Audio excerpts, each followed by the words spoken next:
Meu Deus do céu, só que vem uma nova bomba aí, meus queridos. Vem uma outra bomba, o programa de hoje. Eu vou colocar aquele efeito de bomba, aquela explosão, né, aqui junto aqui, vai fazer BUM! Porque olha aí a bomba na tela, olha a bomba.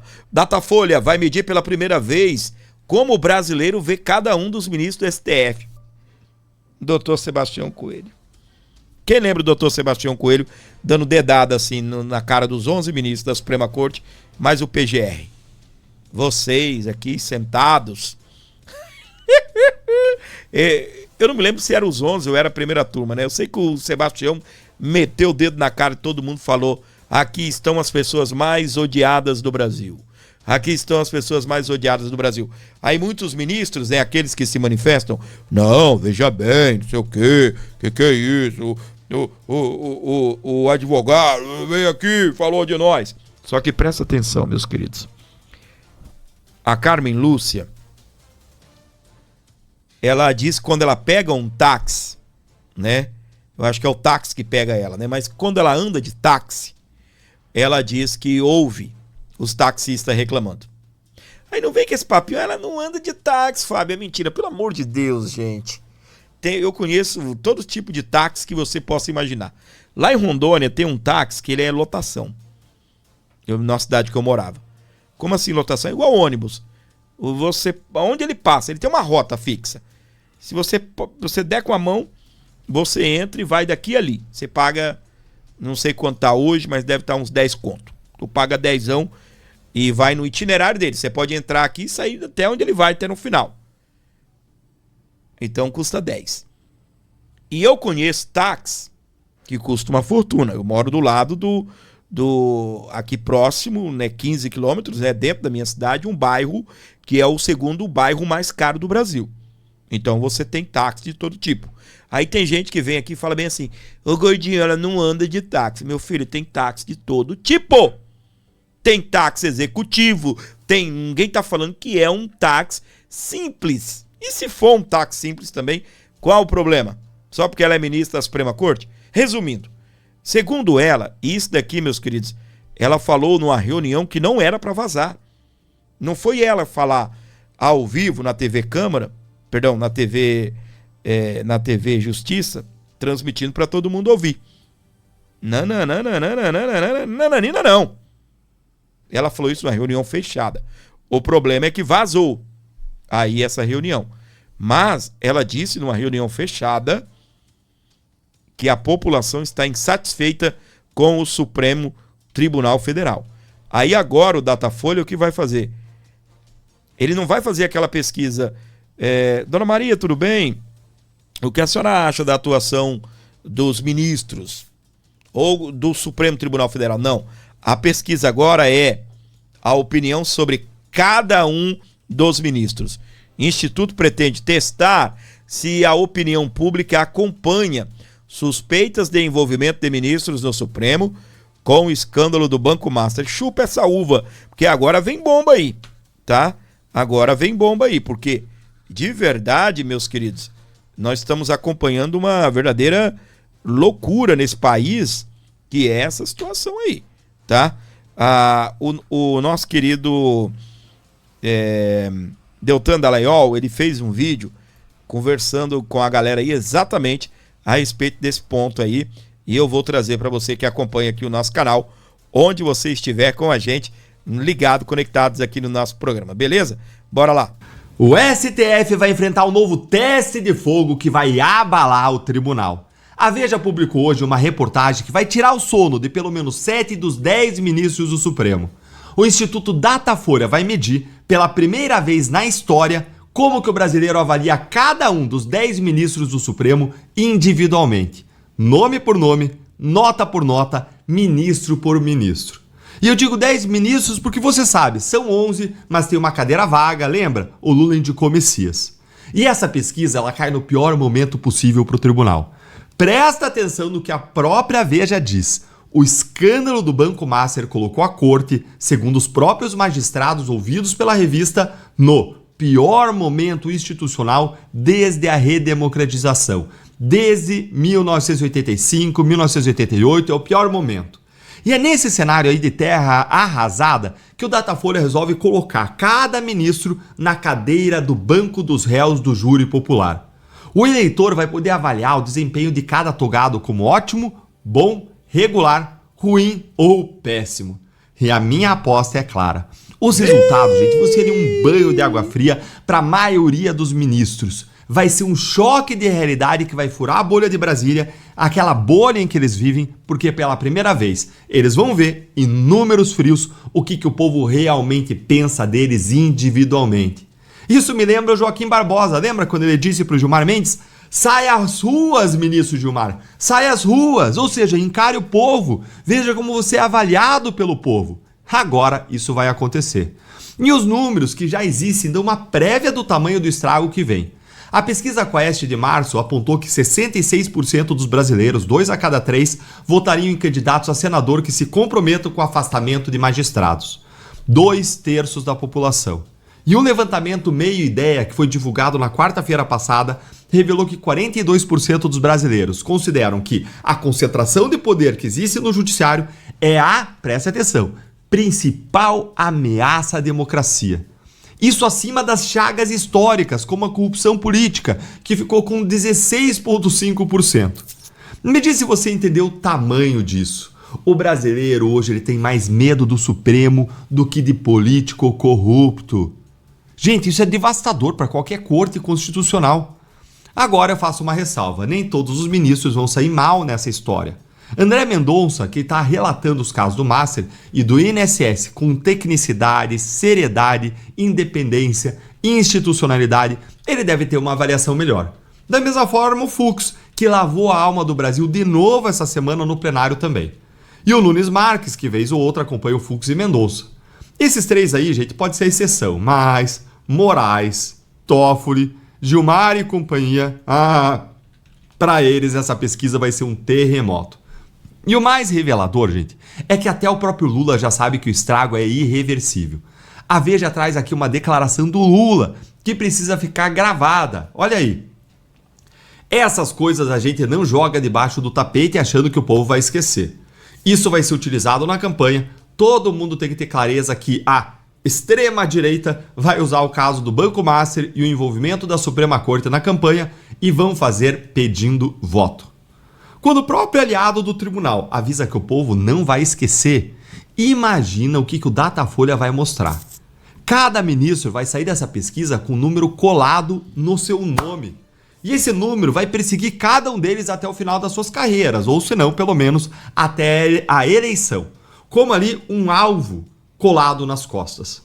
Me conta aí nos comentários, qual ministro que você acha que vai ter a pior avaliação no Datafolha, hein?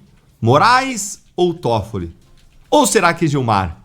Que páreo duro, hein? Façam as suas apostas, eu quero ver nos comentários. Muito bem, esse é o Deltan Dallagnol, animado. E aí, quem vai ter a pior avaliação? Logo que sair o resultado dessa pesquisa, eu vou estar mostrando para você aqui. Mas é claro, meu amor. Enquanto isso, vai apostando aí, tá bem? Vamos, vai fazendo as suas apostas. Quem você acha que vai ser o pior, né? Ou o pior avaliado. Agora, presta atenção numa coisa. Eu já vi gente doido pra tudo. Pra tudo nesse Brasil a gente tem loucura.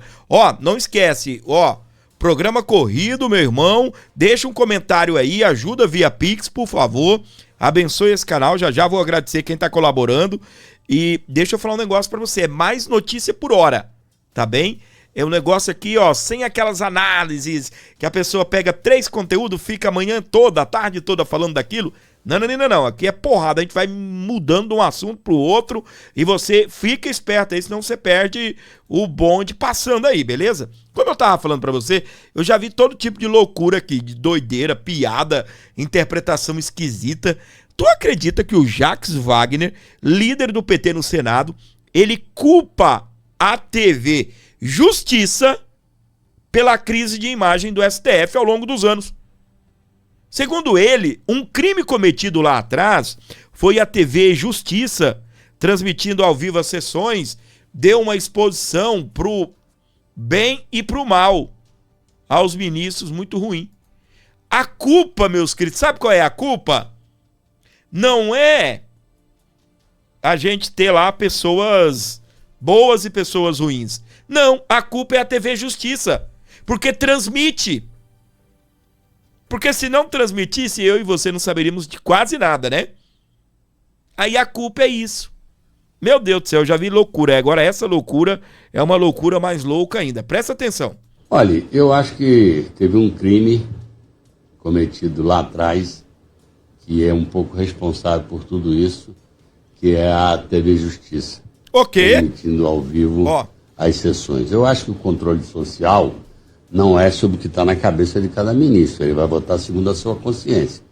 É óbvio que o controle social é do ponto de vista administrativo, se tem coisa errada ou não. Aquilo acabou dando uma exposição aos ministros, para o bem e para o mal, muito ruim. Julgamento do mensalão. No mensalão, eu até, em geral, o pessoal fala de julgamento político, mas pense, um chefe de uma milícia dessa, o chefe do PCC, você vai julgar um habeas corpus, com todo mundo assistindo, inclusive os comparsas do cara que está ali. É ou não é uma ameaça ao cara que está sentado ali?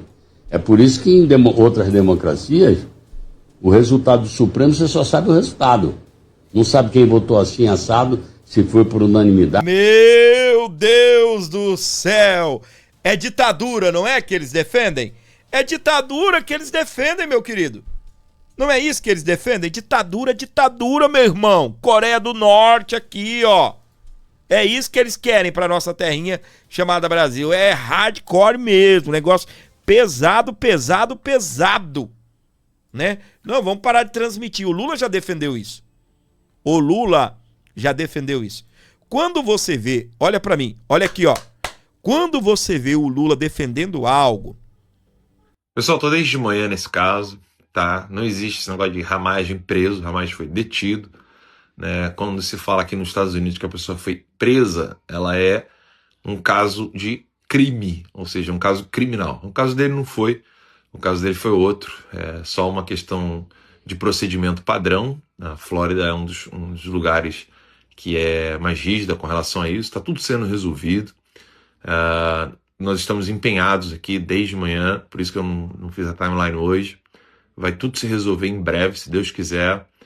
E a imprensa está fazendo um papel patético, sobretudo a própria Polícia Federal. Vocês podem ver que, por exemplo, a Globo nem esconde a canalice de dizer assim, Ramagem é preso, diz PF. Então a Polícia Federal chega e avisa ao jornal, vira para o jornal e fala assim, deixa eu te dar uma notícia aqui, ó, prendemos o cara.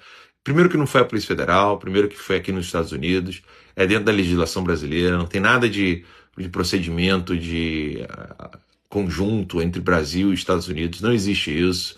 Para que um pedido de extradição seja aceito, ele vai para o Departamento de Estado, o Departamento de Estado joga para um juiz aqui nos Estados Unidos, esse juiz avisa a pessoa, olha, você está com um processo de remoção, e aí você tem um julgamento, tem a data, tem tudo isso. O caso do Ramagem tem data de julgamento, mas não tem nada a ver com a justiça brasileira, né? O asilo dele, que ele fez o pedido de asilo aqui, ele já avisou isso, o pedido de asilo dele será julgado sim, se Deus quiser vai dar tudo certo. Ramagem precisa de ajuda, de apoio, de oração. Nós estamos aqui empenhados, né? Como falei, nem programa eu fiz hoje, só para poder cuidar disso, e a imprensa brasileira, mais uma vez, fazendo um papel ridículo, patético. Deus abençoe a Ramagem, Deus abençoe as nossas famílias, Deus abençoe o nosso querido Brasil, dominado por essa polícia maldita, que já foi um dia muito gloriosa, a Polícia Federal, mas infelizmente hoje ela não quer ir atrás de criminosos do Comando Vermelho e do PCC, quer ficar dando informaçãozinha para jornalista da Globo para fazer barulho. O barulho não vai adiantar não, tá? Só avisar uma coisa para vocês, o que decide as coisas no mundo não são barulhos, são ações. E essas aqui vocês não podem fazer. Onde, segundo a imprensa, o diretor-geral da Polícia Federal tem dito que essa prisão foi uma cooperação entre o governo brasileiro e o governo americano, e essa é uma informação que nós não temos. Eu conversei com o próprio Alexandre Ramagem, conversei com a esposa dele, eu sou sócio da empresa que está fornecendo assistência para eles, a Emigrex, e a informação que nós temos não condiz com a fala do diretor da Polícia Federal. Então seria muito oportuno que ele apresentasse qualquer evidência dessa afirmação, caso contrário seria uma coisa muito séria, né, onde o diretor da Polícia Federal estaria mentindo para a imprensa. sobre uma cooperação com o governo americano. Eu também conversei com autoridades dos Estados Unidos que desconhecem essa cooperação. O que se sabe é que há um pedido de extradição feito pelo governo brasileiro,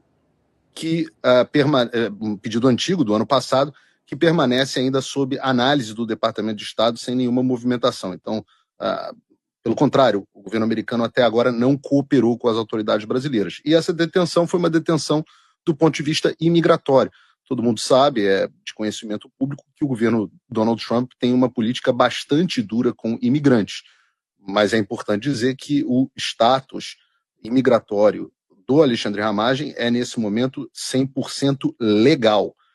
Ele tem um pedido de asilo protocolado desde novembro, que aguarda o julgamento das autoridades americanas e não foi negado. Então, portanto, as informações divulgadas até agora por boa parte da imprensa são equivocadas e é muito oportuno que o Metrópolis esteja abrindo espaço aqui para esse tipo de informação. Deixa eu aproveitar que eu interrompi a Camila. Camila, já quero puxar você para fazer a sua pergunta aí para o Paulo Figueiredo, por favor. Ter sido por razões, não preso, mas detido, né? Existe uma diferença no termo, principalmente em inglês, existe em português também, de arrested to detained, né? O Ramagem não foi arrested, portanto ele não foi preso, ele foi detido temporariamente pelas autoridades imigratórias. E se foi preso pelas autoridades imigratórias, por definição isso não pode ser por cooperação com as autoridades brasileiras, uma vez que as autoridades brasileiras não têm nenhum tipo de cooperação imigratória com as autoridades americanas. A questão imigratória é uma questão doméstica dos Estados Unidos e, portanto, a informação não procede. Pelo menos nós não temos nenhuma evidência desse tipo de coisa.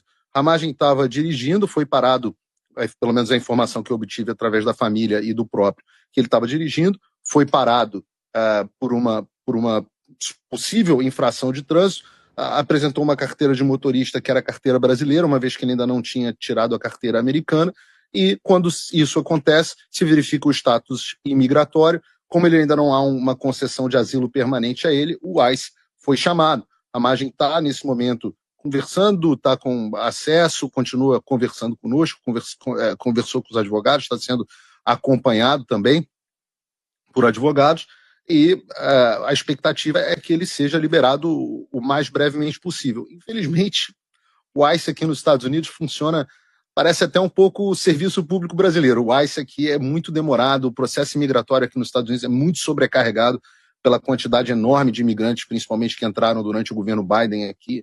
Então, é um serviço que não funciona bem, não é muito rápido.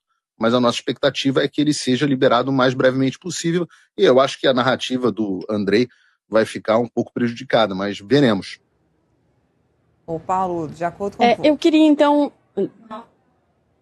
vou ser bem breve, Camila, só quero perguntar assim, Paulo, você está querendo dizer que a narrativa do Andrei Rodrigues é de que é falsa, é uma narrativa mentirosa, não há nenhum tipo de colaboração com as autoridades americanas, com a Polícia Federal Brasileira, ou seja, não é uma prisão, ele não está preso, foi apenas uma infração de trânsito. Ponto, é isso.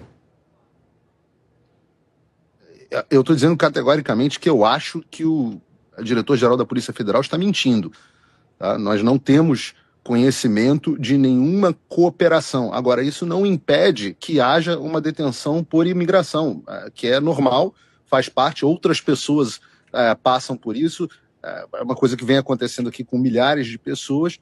E uma vez que há um pedido de asilo legítimo pendente, que não foi negado, nós inclusive consultamos o sistema do USCIS, que é o órgão imigratório aqui dos Estados Unidos, e o asilo continua pendente, não foi negado, uma vez que seja esclarecido com as autoridades, a nossa expectativa é que ele seja solto o mais brevemente possível.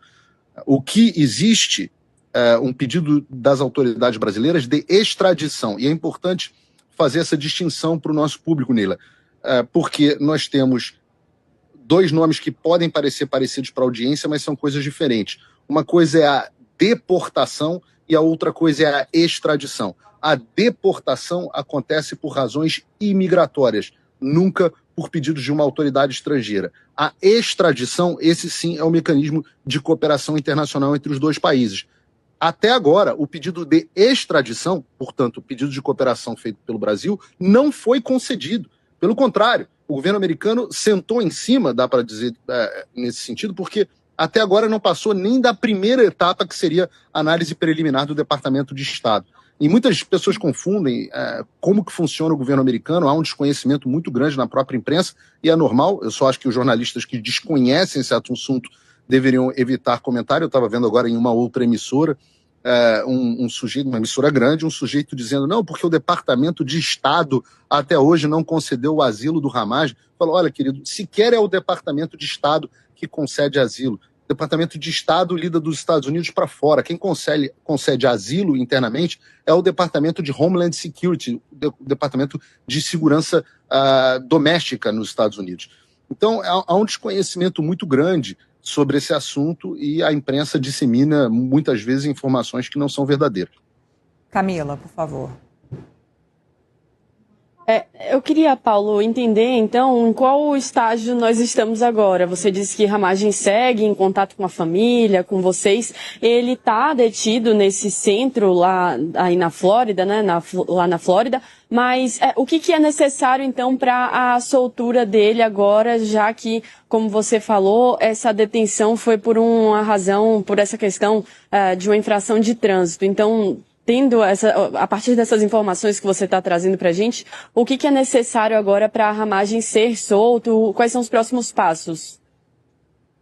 Me permite só uma correção para ficar absolutamente claro. A abordagem inicial foi feita por conta de uma infração de trânsito, e a detenção foi feita para uma averiguação imigratória. Então, a razão para a detenção atualmente é imigratória. O que eu estou tentando deixar claro é que não tem nada a ver com uma cooperação com a Polícia Federal para a extradição do Ramagem, como faz crer o diretor, levianamente, na minha opinião, o diretor-geral da Polícia Federal do Lula. O que eu posso dizer é que agora os próximos passos são um pouco mais demorados do que a gente gostaria, justamente por conta do funcionamento do ICE e do Departamento de Homeland Security. A ideia, o objetivo é que Ramagem seja liberado o mais rapidamente possível, mas talvez seja necessário aguardar algumas etapas burocráticas. Eu vou dizer para vocês, hoje a gente estava esperando durante muitas horas a inclusão da detenção dele no sistema do ICE, que não tinha sido feita. Agora os advogados, uma vez que entrou no sistema, os advogados estão podendo ter ciência sobre o caso para tomar as medidas. A expectativa é que ele seja solto o mais rapidamente possível, nem que seja sobre alguma forma de bond, que é uma espécie de fiança aqui, que é uma fiança imigratória que serve para que ele aguarde o caso de asilo dele em liberdade, que é um caso muito robusto, né? Uma vez que a própria administração Trump reconhece que o Alexandre de Moraes é um violador internacional de direitos humanos. Então o juiz que determinou a prisão dele é um juiz violador internacional de direitos humanos. Essa designação que foi feita através da Lei Magnitsky, ela permanece em efeito. Os efeitos financeiros dessa designação foram suspensos, mas a designação como violador de direitos humanos permanece. Toda a documentação, todas as audiências feitas pelo Congresso americano, decretos, declarações do próprio governo Trump, do próprio Departamento de Estado, embasam o pedido de asilo, de forma que a gente enxerga que a chance de uma negativa ao pedido de asilo de Alexandre Ramagem é perto de zero. Thaís Oyama, ela fez uma coluna no final de semana apontando 3 razões para o Lula ter jogado Moraes aos leões. E você sabe que o Lula já entregou as pontas. O Xandão levou uma lapada do Lulu com aquele depoimento dele. Como eu disse para você, o Lula, com aquela conversinha mansa dele, ele às vezes fala merda pra caramba. Mas muita coisa que o Lula faz é de caso pensado. Tá bem? É pensado.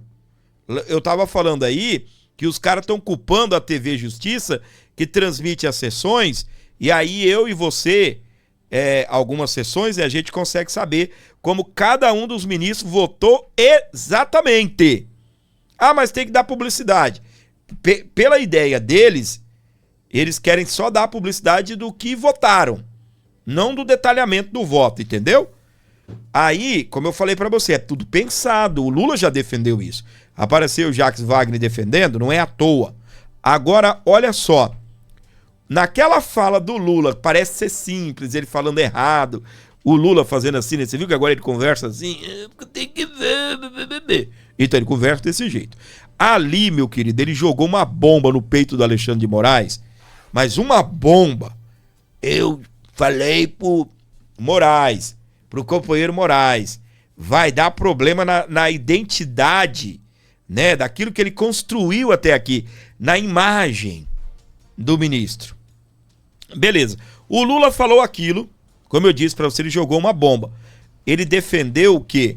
Ó, a mesma coisa. Lembra que eu falei pra você que é igual o que um fala, o outro repete, é igual papagaio? Aqui, ó. Edinho, presidente nacional do PT. Moraes deveria se declarar impedido no caso do Master para preservar a imagem. O Lula falou isso pro Moraes. O Lula ainda disse: quer ficar rico, não venha pro STF. Quer ganhar milhões, quer ficar milionário, não venha pro STF. Aí agora, o que acontece? Por que estão fritando o Moraes? De uma certa forma, gente, esse cara aqui, o presidente do PT, ele não vai olhar assim e vai falar: o Moraes é um vagabundo, o Lula não vai fazer isso. Isso daqui é meio que fogo amigo, sabe? Você dá uma sapecada, entende? Você dá uma sapecada, você vai dar um beijo, mas dá uma mordida também, entende? É mais ou menos isto. É o tal do fogo amigo que eles falam. Porque tem peso quando o cara fala com todo carinho, mas é o presidente nacional do PT, gente. Olha só, Moraes deveria declarar impedido no caso Master para preservar a sua imagem.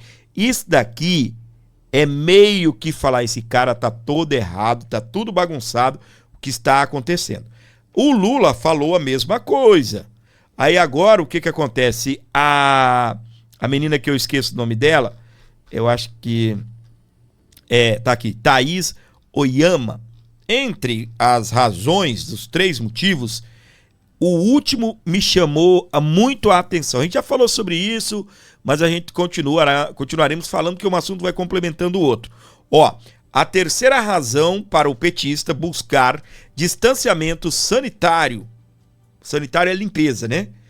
Buscar o distanciamento sanitário do ex-aliado Moraes nasce do solo fértil da especulação. É uma especulação. É que um passarinho, ou seja, alguém que não pode falar o nome, altamente informado sobre o andamento das investigações policiais do Master, contou ao presidente que mais coisa pesada vem por aí e que não há salvação da biografia do Alexandre de Moraes. Não há salvação. Aqui, ó, olha o que o petista tá dizendo aqui. A mesma coisa que o Lula falou. Tá aqui, ó. A mesma coisa que o Lulu falou. Ó, Moraes deveria se declarar impedido no caso Master para preservar a imagem. Eles não estão querendo preservar a imagem do Moraes. Isso daqui é uma maneira de fritar o Moraes, porque o Lula já ouviu de um passarinho, e eu me arrisco, tá bem? Assim como todo mundo do jornalismo está se arriscando, o passarinho pode ser o diretor-geral da Polícia Federal. Porque olha a reportagem, como a menina colocou aqui, a jornalista. Ó, um passarinho altamente informado sobre o andamento das investigações. Não colocou, tá bem? Por exemplo, assim, um passarinho altamente informado sobre a Polícia Federal, não. É sobre as investigações, porque alguém que está dentro, alguém que está próximo, tá bem? Como eu estou dizendo, ele está só no campo das ideias, é só aqui na nossa maneira de interpretar a reportagem da Thaís, não, né? Como é o nome? Da Thaís Oyama. Mas ela, lá no final da reportagem, ela avisa o seguinte, ó. Um passarinho altamente informado sobre o andamento das investigações policiais no Master contou ao presidente que mais coisa pesada vem por aí. Então a fritura ao Alexandre, que já agora vai pro lado do PT, o PT também tá falando, sai daí, menino. No público, tipo assim, por que ele deveria sair? Entende como isso soa mal? Por mais que venha de uma maneira educada, de uma maneira cordial, como eu falei pra você, Essa turma não faz nada sem pensar. Essa turma não faz nada sem pensar. Não toma atitude assim, ai, falei por falar. Dificilmente, eles pensam. Então, se o presidente nacional do PT, o presidente da República, olha pro Alexandre e fala, vê aí, mas eu acho que seria bom você se afastar. Sabe, é gente que... Eu detesto gente que quer falar as coisas, mas não fala. Cara, se você quer me deixar louco, porque eu sou muito direto. Eu sou muito direto, entendeu? Sou direto demais. Então, o que acontece? Tem gente que deixa tudo no ar, deixa subentendido. E essa galera que são hipócritas, sabe, gente hipócrita? É desse jeito. Entendeu? Vamos agora, o Sam Puncher, ele, né, caiu uma ficha nele, ele resolveu gravar um vídeo. Presta atenção. Eu estava observando uma entrevista que o presidente Lula deu essa semana e um trecho da fala dele em que ele relata a conversa com o ministro Alexandre de Moraes me chamou a atenção. Vamos dar uma conferida. Diga textualmente, a minha mulher estava divulgando, minha mulher não tem que pedir licença para mim, ela faz a coisa.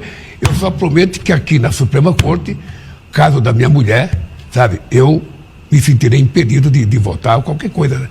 Então o conselho do presidente para o ministro do STF, por mais estranho que isso soe, foi esse. Mas não é sobre isso. A esposa do ministro Alexandre de Moraes é livre para advogar para quem ela quiser. Mas o caso levanta a suspeita sobre o ministro por outro motivo. Eu tô aqui com um extrato obtido pela PF das conversas entre Daniel Vorcaro e a então namorada. E vou pesquisar a palavra Moraes. Vamos ver o que aparece.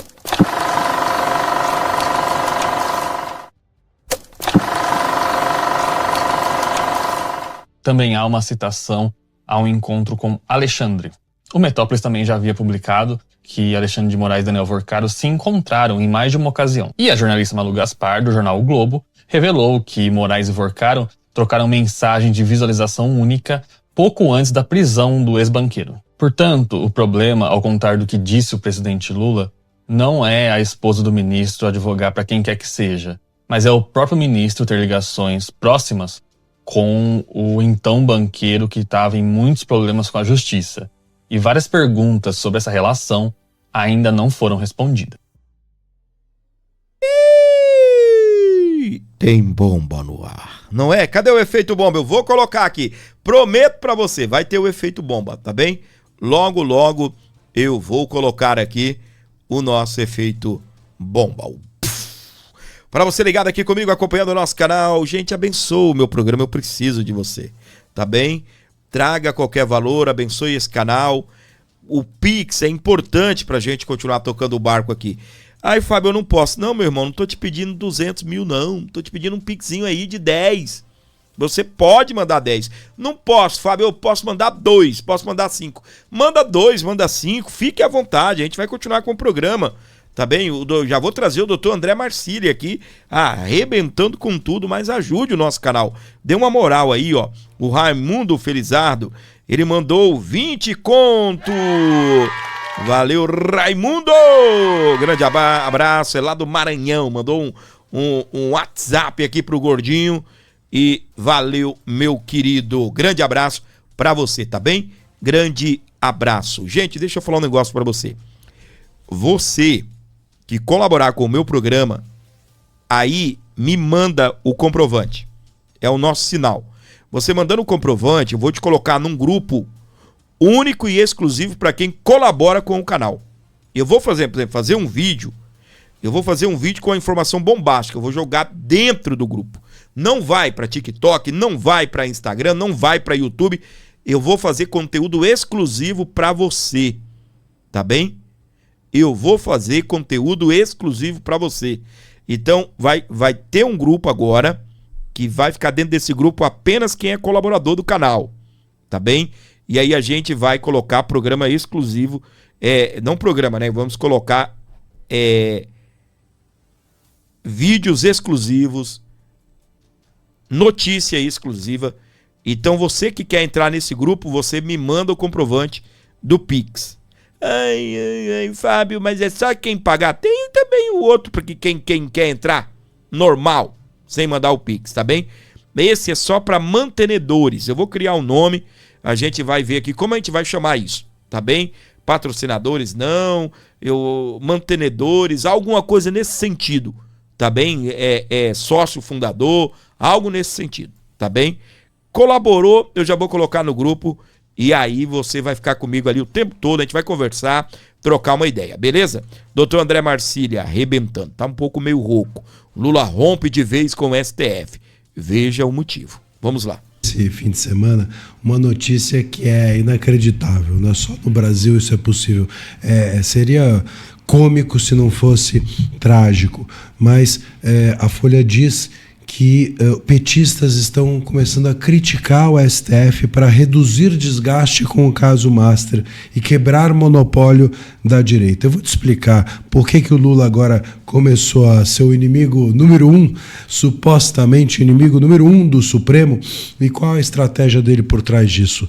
O fato, meus caros, é o seguinte: o Lula, ele entendeu, as pesquisas mostraram, as recentes pesquisas trouxeram que o STF vai ser o cabo eleitoral dessas eleições e que vai vencer aquele que prometer desgastar o STF, que o senador que vai vencer será o senador que prometer impeachment ministro do STF, que o deputado que vai vencer é aquele que vai prometer combater o STF e que, claro, o presidente que vencer também será aquele que vai mostrar que o STF não deverá ser um parceiro, não deverá ser um aliado, não deverá mais haver consórcio estatal entre STF e governo federal, como houve durante todo o governo petista. E o Lula, vendo essas pesquisas que expuseram isso explicitamente, ele fala: opa, então agora o que eu faço? É só mudar de lado. O Lula é assim, ele não muda ele não muda as coisas, ele muda o discurso sobre as coisas. Ele acha que isso é suficiente. Então ele começou a dizer agora que o STF é o grande problema do país, ele começou a dizer agora que tem que combater a corrupção no caso Master, ele está dizendo que vai se descolar do ministro Moraes, e esse papinho todo. Repito, o Lula muda sempre a narrativa, chegou a dizer até que a democracia era relativa, não é? Que a Venezuela era uma democracia, que Cuba era uma democracia. É impressionante como o Lula não tem vergonha de fazer isso, mas ele faz. Daqui a pouco eu ainda vou ver o Lula dizendo que o problema do país é o PT. Só faltava essa, dizer que está desejando que os petistas fiquem na cadeia. Talvez ele condene até a sua descondenação. Quem sabe a gente não veja o Lula dizendo em algum momento que o problema do país é o Lula, que é preciso tirar o PT e que Lula, vai tirar o Lula e o PT do país. Pô, é muita vergonha, ou falta de vergonha, melhor dizendo, na cara, né, dizer-se alguém combativo ao STF. O Lula, ele só conseguiu governar até agora por conta do STF. Ele próprio assumiu em entrevistas que a governabilidade do seu mandato depende do STF, depende mesmo. Se você pegar pesquisas, inclusive levantamentos estatísticos que foram feitos, está lá demonstrado que de cada 10 decisões dadas sobre o governo Lula do STF, 8 ou 7, elas são favoráveis ao governo Lula. Portanto, se não fosse o STF, o governo Lula não conseguiria obter maioria em lugar nenhum, nem no Congresso, em nenhum outro lugar que ele não bancasse pagando, ou que não tivesse esse tipo de aliança com o STF, que sabe-se lá de que ordem que é, se é que não é também dessa ordem. Então, meus caros, o fato é que o Lula é o STF é o Lula. Esse consórcio estatal formou-se e teve filhos, já está em união estável, vive há muito tempo junto, não tem mais como descolar. O Lula vai tentar o que for possível para dizer que ele é um combatente do ativismo judicial do STF, mas o Lula, na verdade, ele, o PT e o seu governo são filhotes justamente desse ativismo do STF. Se não fosse o STF, aliás, o Gilmar Mendes disse isso, o Lula, inclusive, talvez estivesse até hoje na cadeia. O STF criou o Lula criou esse STF. A descolar um do outro é como você querer separar gêmeos univitelinos. São idênticos, são grudados, não se separam mais. Meus amigos, se você gostou desse... Muito bem, segue lá o doutor André Marcília, meus queridos, arrebentando com tudo aí, para você que acompanha o nosso canal. Segundo ele, Lula rompe de vez com o STF, ele apresenta ali o motivo, tá? É tiro, é porrada, é bomba. Para você acompanhando o nosso canal, onde você estiver com a gente, sejam bem-vindos.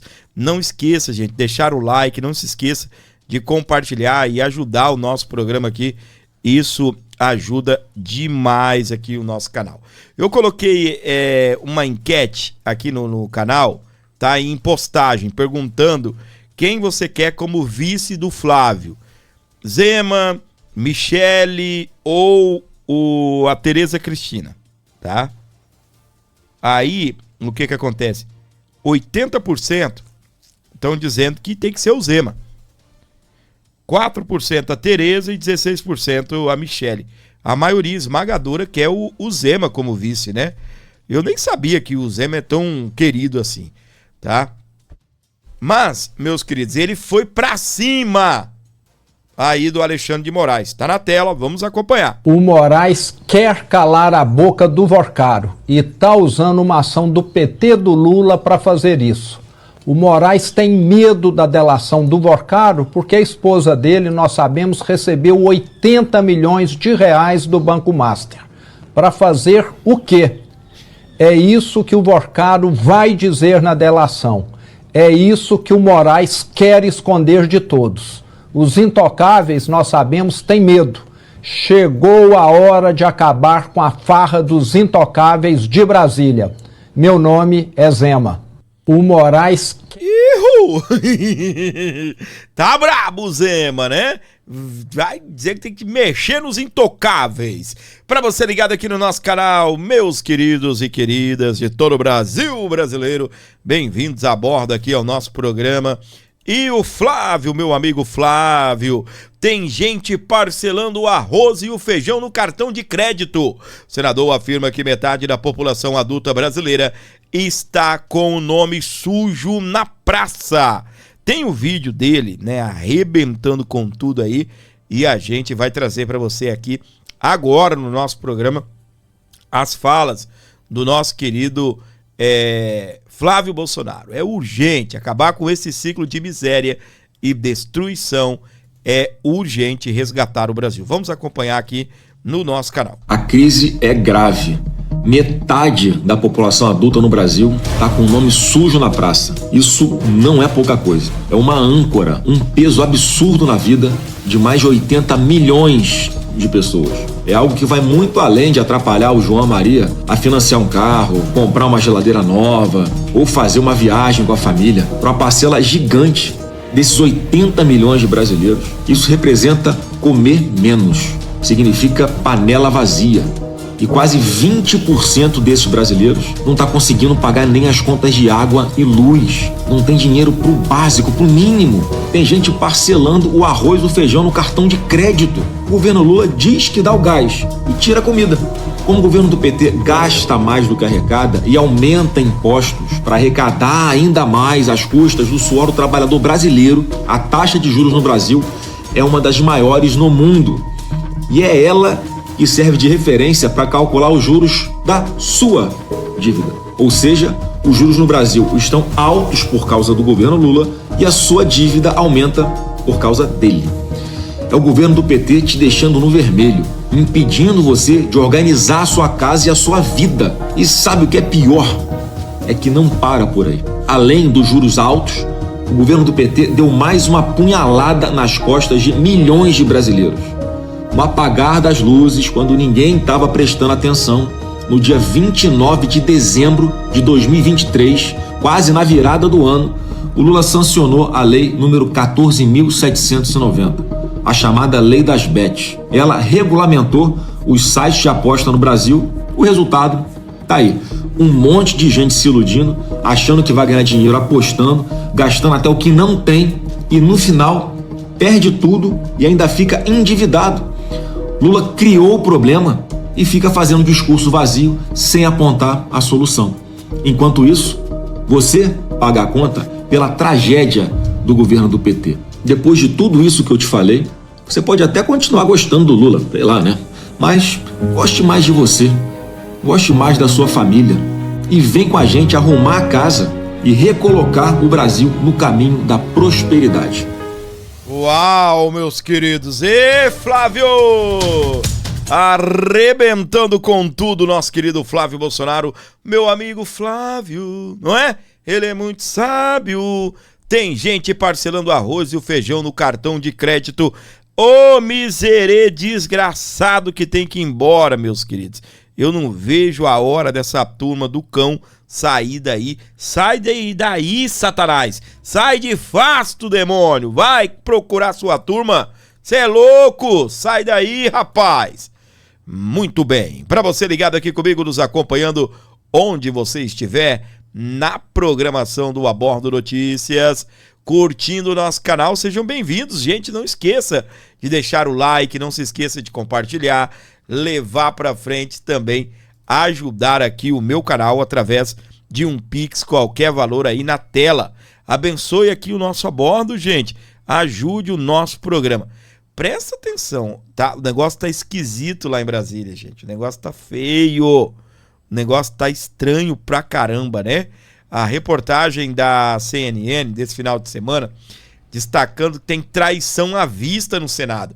O PL já admite nos bastidores que pode haver senador do próprio partido votando a favor do Jorge Messias. A cúpula fala em fogo amigo e o clima é de desconfiança total. Meu Deus do céu, gente. É inacreditável um negócio desse, tá? Vamos lá, vamos acompanhar. Porque o PL, partido de Jair Bolsonaro, já está prevendo algumas traições em votos para o Messias. É isso, Larissa? Dá para falar em traição? Eu ouvi essa palavra, Leandro, ouvi de alguns senadores e vai muito no encontro do que a Luciana traz pra gente, que esse voto ali, ele é um voto secreto. Tanto na sabatina, que acontece primeiro ali na Comissão de Constituição e Justiça, como num segundo momento na votação em plenário, que ele precisa ali, o Messias, de mais de 41 votos dos 81 senadores. Então, a visão ali é que num ano eleitoral, ninguém vai querer votar contra o ministro do Supremo Tribunal Federal. A história vem a favor também do Messias, pelo menos desde a redemocratização, a gente não teve nenhum indicado ao Supremo Tribunal Federal que foi reprovado em votação no Senado. Nem mesmo Flávio Dino, por exemplo, para a gente tentar colocar essa comparação que aconteceu anteriormente, que também era um momento difícil do governo Lula, uma indicação considerada ali, às vezes, meio indevida por parte da oposição, mas Flávio Dino foi aprovado e é ministro do Supremo Tribunal Federal. Então, dentro do PL, eu ouvi isso, de que alguns parlamentares do partido, mesmo sendo de oposição,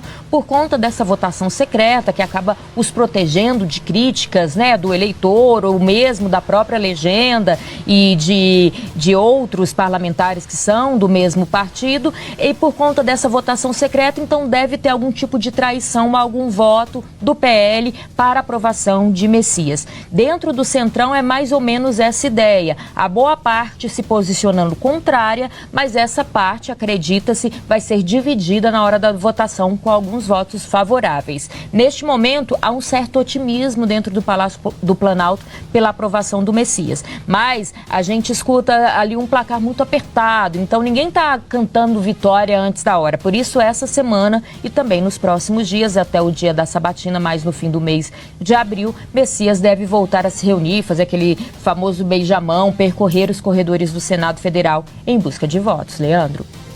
Tá certo. Larissa Rodrigues, falando ao vivo de Brasília. Obrigado, Larissa, pelas atualizações. Muito bem, meus queridos. Tá aí, então, para você ligado aqui comigo, né?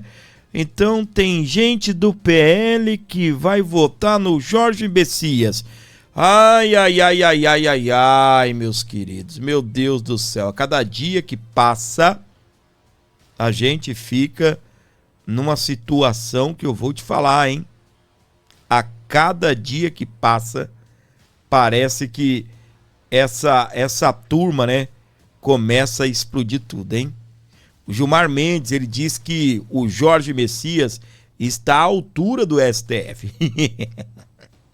Ele fez, um tweet grande até, uma publicação nos últimos dias, setores da imprensa tem lançado críticas vazias e apressadas ao nome escolhido pelo presidente da República para a vaga aberta no STF. São leituras rasas que ignoram o currículo qualificado do atual advogado-geral da União, marcado por vasta experiência na administração pública e sólida formação acadêmica. O Gilmar Mendes quer.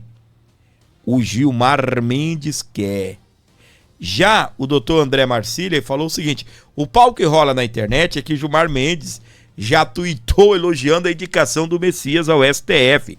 Então o Senado já se ajoelhou e decidiu aprovar o nome do Messias? Será?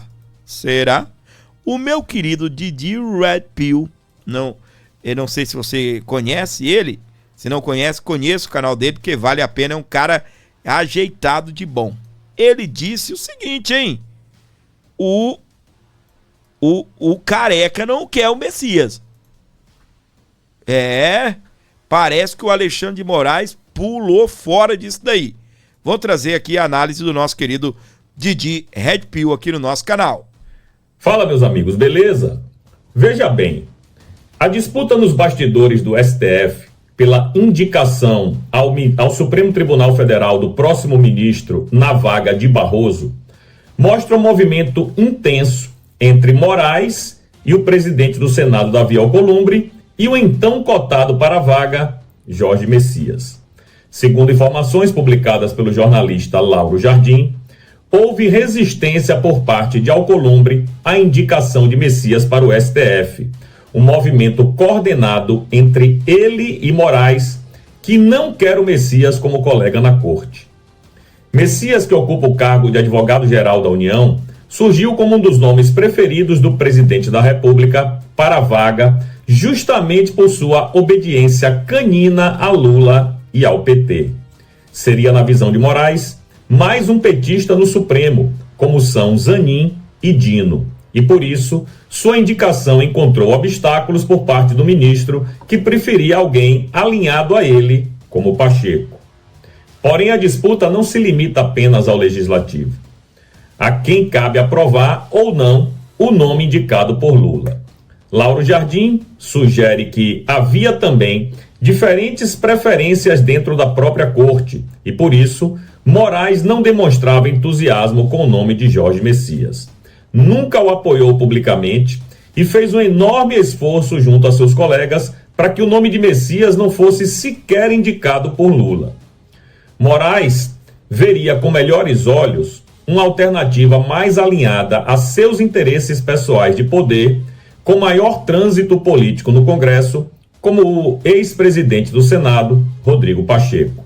A preferência por Pacheco estaria ligada à sua experiência política, capacidade de articulação e perfil considerado mais previsível dentro do jogo institucional, além de sua amizade pessoal com o próprio Alexandre de Moraes. Embora essa preferência não tenha sido declarada publicamente, ela se encaixa em um padrão recorrente nas indicações ao STF, a busca por nomes que ofereçam uma estabilidade política dentro da corte. A resistência de Alcolumbre à indicação de Messias, por sua vez, reforçou a percepção de que o nome enfrentaria dificuldades reais de aprovação no Senado, como de fato enfrentou. E apenas após longos meses de articulações políticas com o governo, foi que Alcolumbre resolveu colocar a sabatina dele em pauta. Isso revela, portanto, um cenário onde, um lado, o executivo tenta emplacar um nome de confiança, de outro, o senador exercendo seu poder político real ao postergar a escolha de um ministro para o STF. Sem contar que ministros da própria corte estavam tentando influenciar o processo de forma indireta. O caso mostra que as indicações ao Supremo continuam sendo profundamente politizadas. A resistência a Messias não seria apenas uma questão de mérito, mas o reflexo de um cálculo mais amplo de poder. A movimentação reforça uma leitura recorrente. Na política brasileira, onde a escolha de um ministro do STF, o fator determinante raramente é a competência jurídica.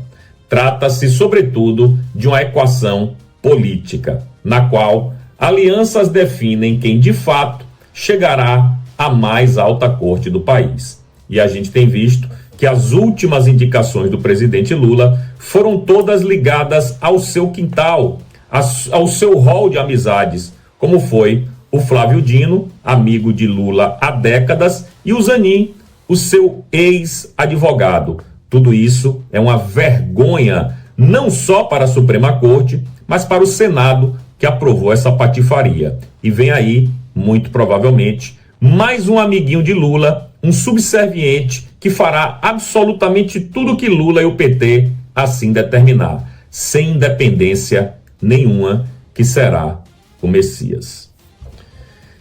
É isso, meus amigos. Se vocês ainda não se inscreveram no meu canal, o Didi News e o Didi RP2, por gentileza, cogite se inscrever. Vai lá, meus queridos, conhecer as redes sociais do nosso querido Didi Red Pill, explodindo tudo aqui no nosso canal. Segundo ele, Alexandre de Moraes não quer. Essa guerra, né, meus queridos, poderia dar em merda essa guerra, né? Poderiam o Senado aproveitar agora e rejeitar isso daí, não é? Poderia agora o Senado rejeitar esse negócio. Exatamente.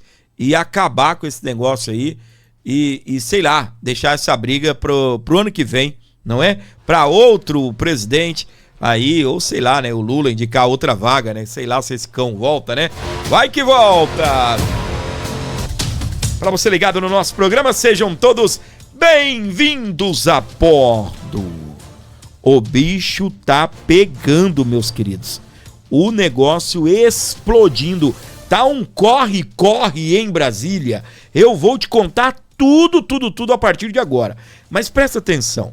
A Thaís Oyama, do jornal O Globo, ela diz que um passarinho informou a Lula que mais escândalos pesados virão à tona contra o ministro Alexandre de Moraes. Você não ouviu errado, não. Muita coisa pesada vem por aí e que não há salvação para a biografia do companheiro Moraes. O negócio tá explodindo tudo, virou um corre-corre agora, um salve-se quem puder, tá bem? É um verdadeiro corre-corre em Brasília. E eu vou falar tudo aqui no programa. Hoje eu não vou esconder nada. Vorcaro terá que delatar ministros do STF. O ministro André Mendonça está disposto a aceitar a delação desde que ele revele fatos novos ou dê pistas novas para o que já sabemos. Não vai aceitar enrolação. Vai ter que delatar ministros do STF. Você que está acompanhando o meu canal não ouviu errado, não. Vai ter que delatar ministros do STF. E o PT já deu o recado. Moraes, sai daí, Moraes. Olha aí, ó.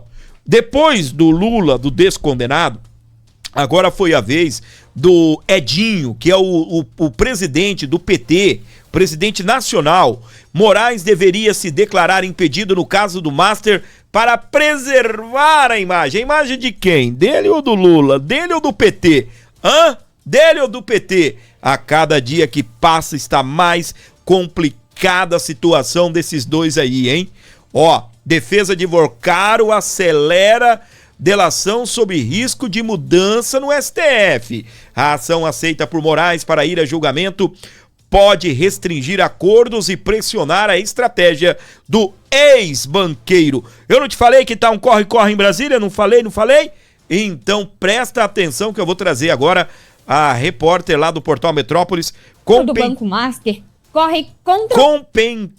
Competentíssima na reportagem, destacando isso aqui para você que está comigo no nosso canal. Seja bem-vindo. O banqueiro Daniel Vorcaro, dono do Banco Master, corre contra o tempo para fechar um acordo de delação premiada. Os advogados montam uma força-tarefa para concluir e entregar a proposta nos próximos dias, diante do avanço de uma ação no Supremo Tribunal Federal que pode impor novas regras para esse tipo de acordo. O processo movido pelo PT já foi liberado para julgamento pelo ministro Alexandre de Moraes. Entre os pontos mais sensíveis está a possibilidade de restringir medidas como buscas e apreensões baseadas apenas em declarações de delatores. Outro alerta envolve as chamadas delações cruzadas, como que estaria sendo negociada entre Vorcaro e o cunhado dele, o empresário e pastor Fabiano Zettel. A proposta em análise no STF prevê que esse tipo de colaboração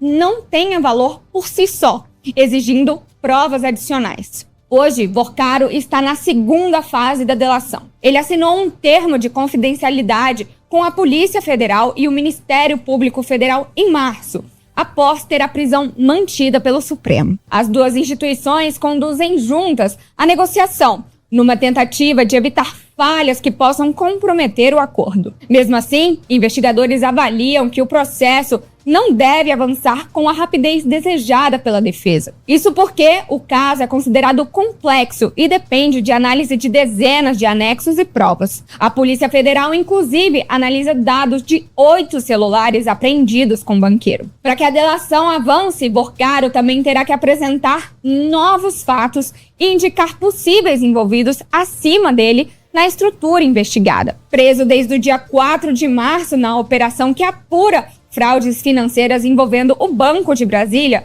o empresário tenta uma colaboração para conseguir benefícios na justiça. Mas, segundo os advogados, a chance de um perdão total é praticamente nula.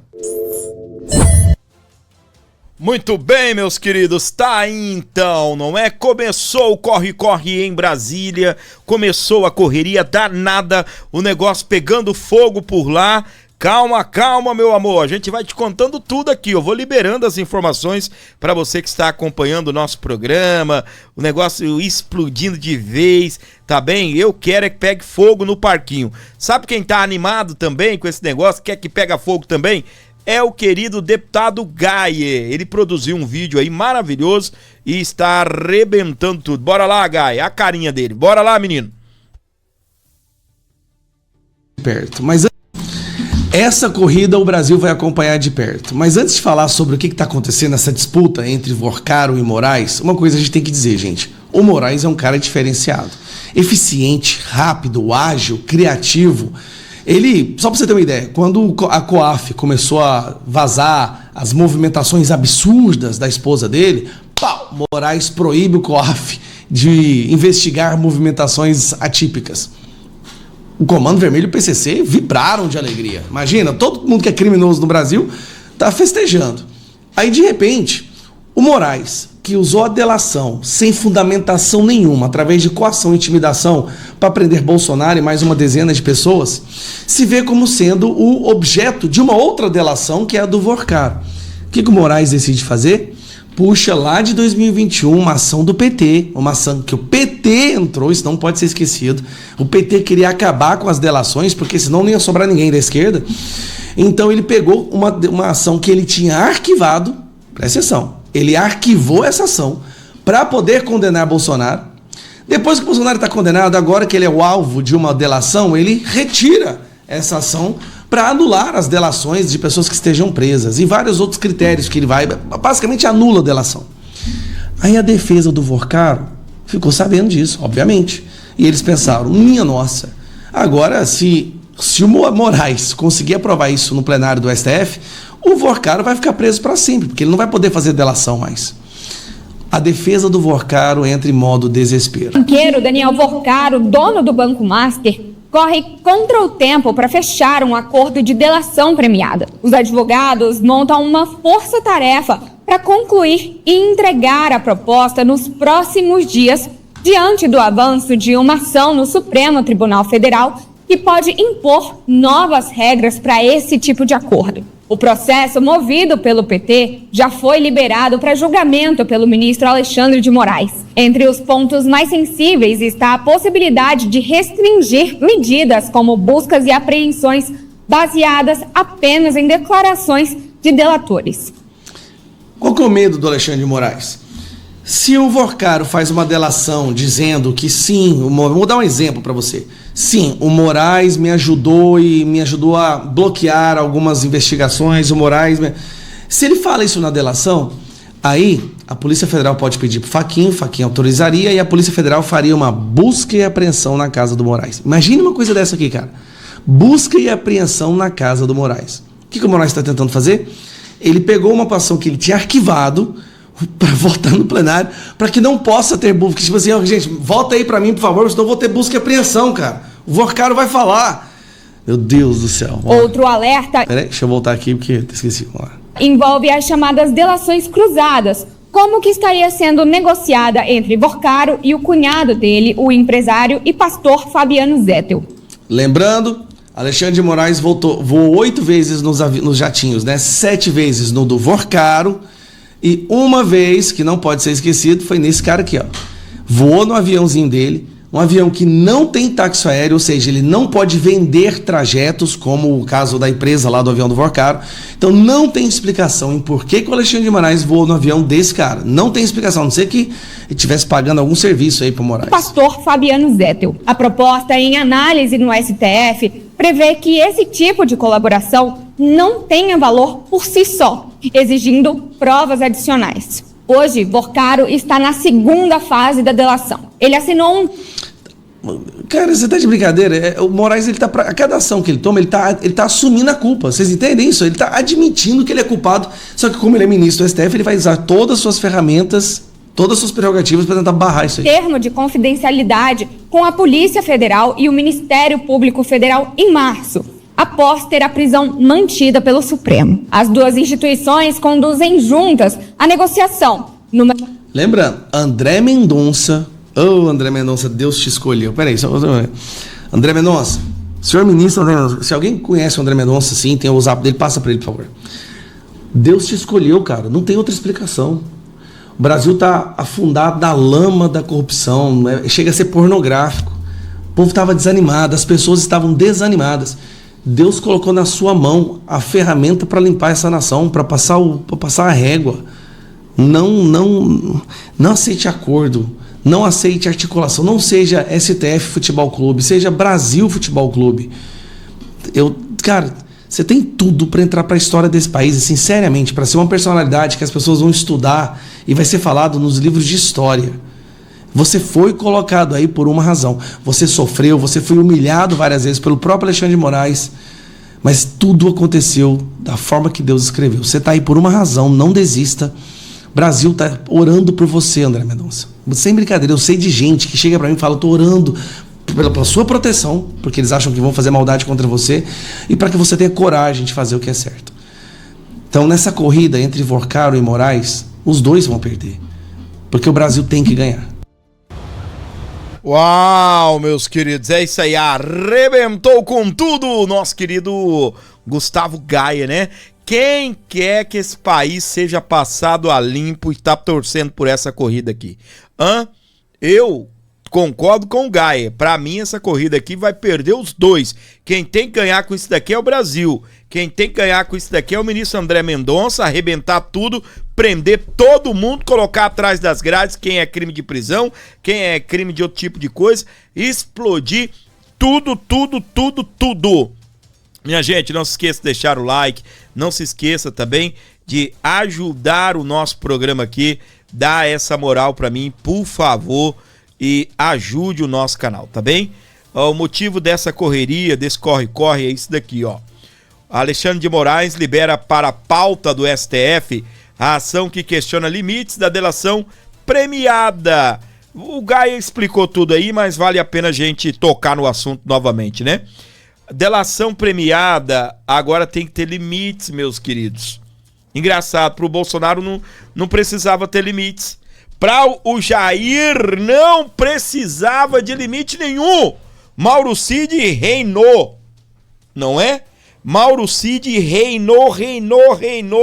Tudo que o Mauro Cid disse, é isso aí, acatamos, é verdade, é isso, é aquilo outro. Tudo o que Mauro Cid disse foi acatado. Agora quando chega, né? Quando é pra a delação pegar o Xandão, aí não, tem que ter limites, pô. tem que ter limites. E o mais gozado, gente, não é uma ação do ano passado. É de 2021. Você tem noção disso? É de 2021. É de 2021. Tá bem? 2021. Aí passa a situação do Alexandre de Moraes, do Bolsonaro.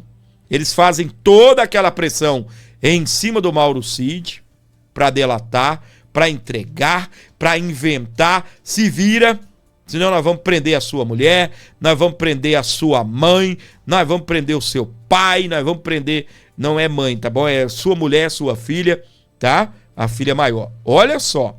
Aí agora o que acontece? O Alexandre de Moraes liberou para a pauta do STF a ação que questiona os limites da delação premiada. Meu Deus do céu, gente! É inacreditável um negócio desse. Mas vamos para frente? E olha, tem bomba aqui, ó. Aí o Fachin diz que não tem data para poder pautar essa ação, que restringe essas delações premiadas. A interlocutores, o ministro diz que as pautas de abril e maio do STF já foram publicadas pelo tribunal e não deve ter alterações. A ação foi liberada nessa semana passada ao plenário por Alexandre de Moraes, em meio às negociações de delação de Daniel Vorcaro. Parece que não vai dar muito certo. Parece que não vai dar muito certo. Mas aí, meus amores, a tropa de elite está formada no STF. A tropa de elite está formada. Olha aí, ó. Moraes, Dino, Gilmar e Zanin formam uma aliança contra a agenda do Fachin no STF. Qual é a agenda do Fachin? Qual é a agenda? Colocar a tal da... Como é o nome lá? Dos limites lá, os ministros, código de ética. O Fachin, eles estão acreditando que o Fachin não tomou medidas para poder blindá-los, para poder protegê-los. Se o Fachin pega esse negócio de uma vez, pá, o Moraes pediu, vamos votar esse trem logo para poder blindar o Moraes e o Toffoli. Não. E agora tá entrando outros ministros, né? Eita, Gilmar, Moraes, ali tem também o Toffoli, aí tem um respingozinho ali no Cássio Nunes, tem outro respingozinho ali também no Gilmar, andando pra lá e pra cá em avião do Banco Master. Mas foi outro empresário que alugou a empresa do Master.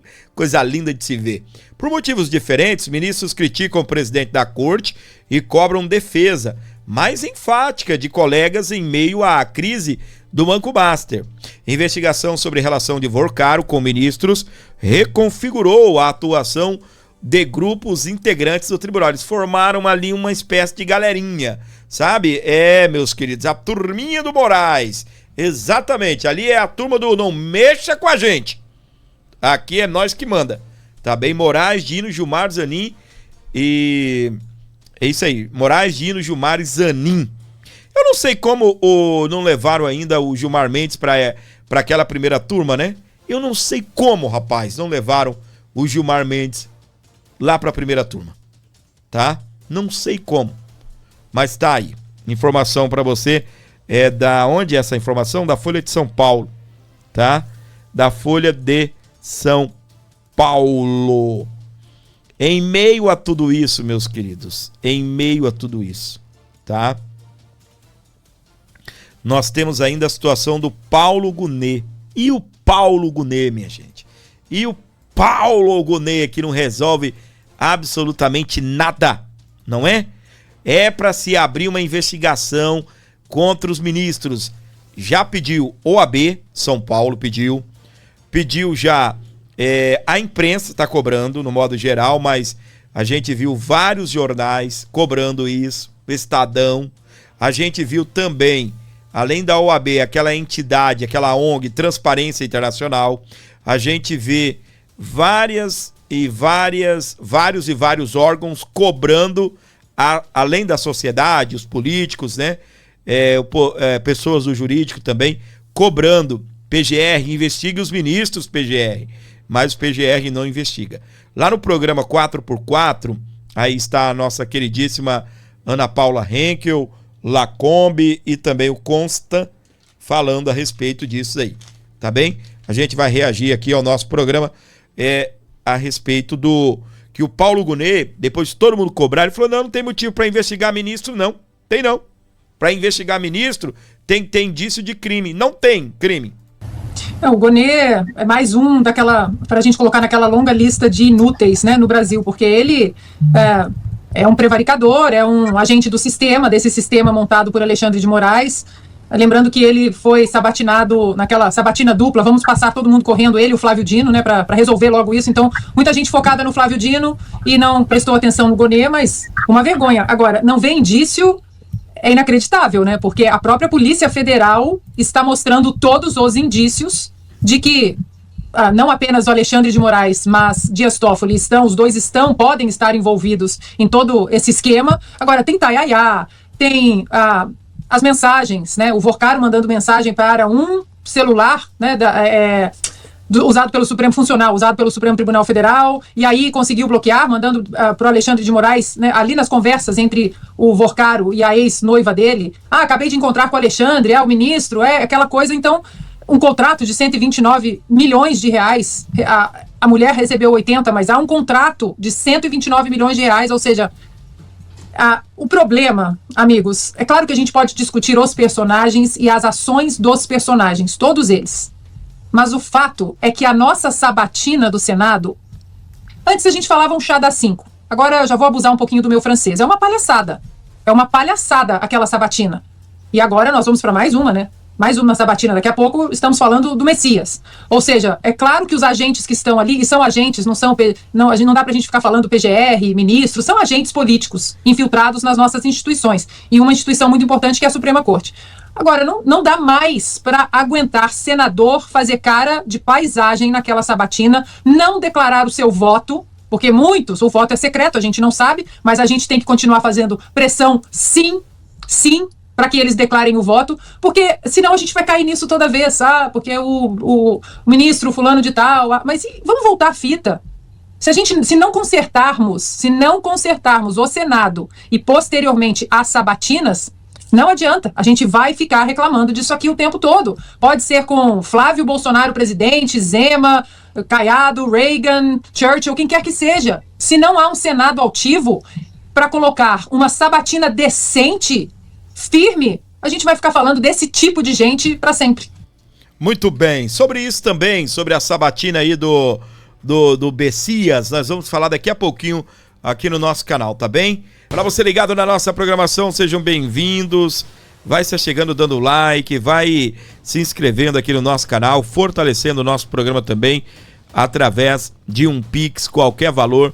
Você me ajuda demais aqui nesse programa e nós estamos precisando da sua força através do Pix. Se você mandar o Pix aí, a gente vai citar o seu nome, vai agradecer, e se você quiser entrar num grupo exclusivo para os contribuintes aqui desse canal, um grupo no WhatsApp que a gente vai colocar você para manter você bem informado, você vai ter acesso a conteúdo exclusivo que nós estaremos preparando, produzindo para você.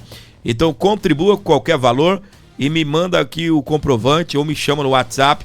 A gente vai colocar você num grupo exclusivo aí para os colaboradores, contribuintes aqui do nosso canal.